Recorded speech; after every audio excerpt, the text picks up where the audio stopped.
Universitas Brawijaya untuk pertama kali menggelar pendidikan profesi insinyur secara daring.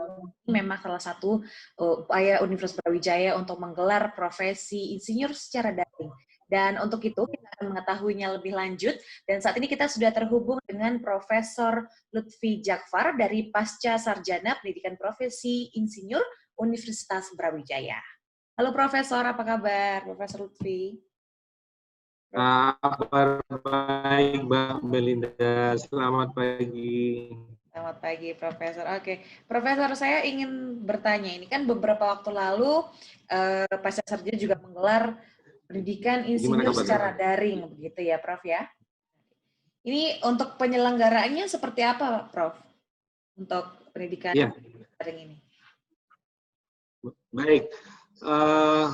Sebelumnya saya flashback sedikit menginformasikan terkait pendidikan profesi insinyur yang diselenggarakan di Universitas Brawijaya. Jadi PSPPI ini, jadi program studi program profesi insinyur, ini adalah program yang dicanangkan oleh Kementerian Pendidikan Tinggi beberapa waktu yang lalu, sekitar tahun 2015, dan kemudian 2016 itu ada penugasan terhadap 40 perguruan tinggi. Nah, kami di Universitas Brawijaya kemudian turun izinnya itu tanggal 23 Oktober 2017. Pas bertepatan dengan ulang tahun Fakultas Teknik. Nggak tahu dari sana dipaskan atau gimana, tapi angka emas di sini. Nah, sampai saat ini program profesi insinyur ini sudah melalui 4 angkatan. Jadi kita sudah 4 angkatan dalam arti sudah 2 tahun berjalan. Program ini adalah sementara ini kita melaksanakannya melalui jalur rekognisi pembelajaran lampau. Ada 2 metode pembelajarannya, yaitu yang reguler seperti, kemudian yang kedua adalah berdasarkan rekognisi pembelajaran lampau.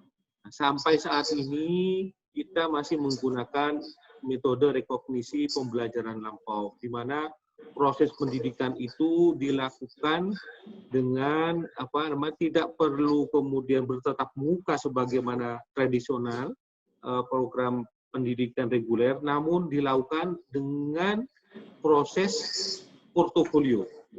Artinya bahwa rekognisi pembelajaran lampau itu kita menilai proses-proses pendidikan yang pernah dilakukan oleh mahasiswa dan kemudian kemudian pengalaman-pengalaman yang bersangkutan mahasiswa untuk kemudian dari situ dinilai. Ini yang sudah kami langsung 4 angkatan. Pada angkatan 5 ini, dan kayaknya kita akan berpotensi untuk melakukan ke depan, kita melakukannya daring, full daring. Artinya full daring di situ adalah proses-proses akademik itu akan dilakukan secara daring, full daring. Apakah bisa? Bisa. Mengapa? Ada beberapa alasan-alasan. Yang pertama, bahwa proses ini bukan kemudian proses reguler. Artinya yang kami lakukan di sini adalah menilai portofolio. Artinya menilai portofolio itu mahasiswa tinggal kemudian mengirimkan jejak pengalaman baik pendidikan maupun bekerjanya ke kami. Kemudian tim dosen melakukan evaluasi. Setelah itu kita akan mengadakan pertemuan face to face melalui bisa Zoom, bisa Google Meet dan sebagainya. Jadi artinya ini sudah kami lakukan sebagian beberapa waktu yang lalu, pada semester yang lalu, dan ini juga cukup sukses, sehingga harapan kami bahwa dengan melakukan daring ini, mahasiswa tidak perlu datang ke Malang.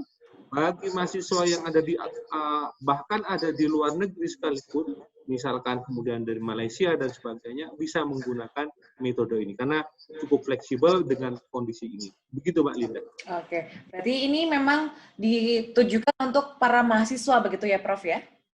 Atau secara umum begitu? Ya, program ini memang agak ada persyaratan-persyaratan yang cukup berat, artinya tidak bisa diikuti oleh mereka yang baru lulus. Jadi pengalaman kami, mereka harus sudah lulus S1 paling tidak 5 tahun. Kurang dari di situ, maka kemudian kurang. Jadi pengalaman mahasiswa kami itu Mbak Belinda, bahwa rata-rata adalah profesional, engineer yang bekerja di perusahaan atau kemudian di instansi yang mereka sudah sekitar rata-rata 10-15 tahun, bahkan ada yang sudah 20-30 tahun. Begitu. Memang mereka yang sudah lulus dari sarjana S1 begitu ya Prof ya, dan memiliki 5 tahun pengalaman bekerja begitu ya, baru bisa mengikuti program. Nah, itu. Program kami tunggu ini. Nanti mereka. Baik. Nah, bagaimana untuk respon partisipan dalam penyelenggaraan pendidikan ini, Prof? Dari mereka yang sudah mengikuti. Luar biasa. Ya.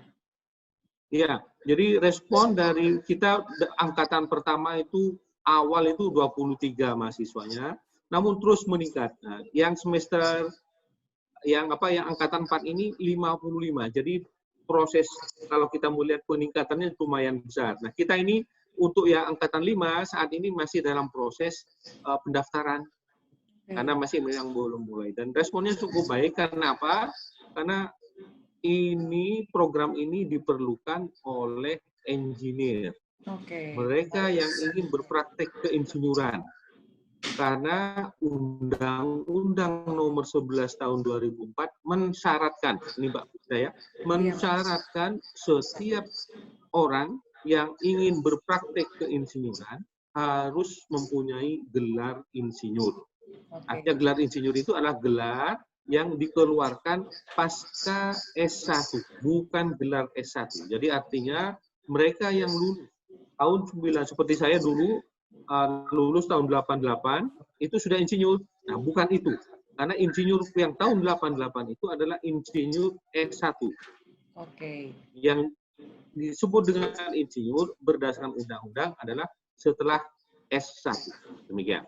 Baik. Ini rencana kedepannya akan seperti apa nih Prof dengan pendidikan insinyur secara daring ini, dan juga mungkin harapan kedepannya bagi profesi insinyur UB seperti apa Prof? Ya. Kami sangat mengharapkan bahwa tujuan utama pendidikan ini adalah memberikan bekal pada mereka untuk lebih kompetitif di dunia kerja. Bahwa Kementerian memang kemudian menugaskan 40 perguruan tinggi itu dalam rangka mempersiapkan tenaga yang ingin kemudian berkompetisi tidak hanya di dalam negeri, tapi juga kemudian di luar, di negara-negara lain. Dan sebagai informasi bahwa nanti setelah lulus bahwa insinyur kita diakui di Asia Tenggara.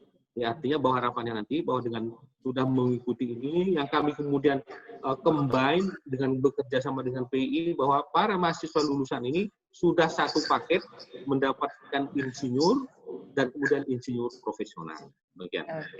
Baik, terima kasih Profesor Lutfi. Terima kasih sama-sama Mbak Belinda. Baik, itu sahabat UB TV, kita sudah mendapatkan informasi dari Profesor Lutfi mengenai tentang pendidikan insinyur secara daring. Semoga informasi ini juga menambah informasi sahabat UB TV. Saya Belinda Amanda melaporkan untuk UB TV.